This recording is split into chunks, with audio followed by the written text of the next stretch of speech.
លោកជាព្រះរាជបុត្រចូលត្រឡប់ទៅព្រះរាជវាំងប្រើជីវិតឲ្យបានសោយសុខវិញទៅយើងមិនចាចេញពីទីនេះរហូតទាល់តែយើងស្វែងរកសច្ចធម៌ដែលចាំតែរកសេចក្តីសុខជានិរន្តរ៍តាមចិត្តចុះសាមណៈល្ងង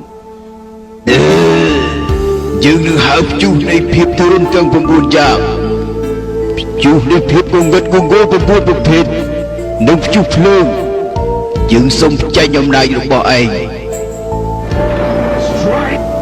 សាងភាពស្មុគស្មាញជឿចាប់បំផ្លាញសមាធិរបស់ឯងបំផ្លាញសមាធិរបស់ឯង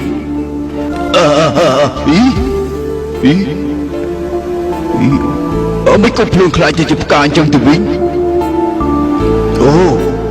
ជុះសង្គ្រាមទាំង9មិនអាចចាញ់សាមរៈបានទេឥឡូវនេះយើងសូមចុះចាញ់ហើយ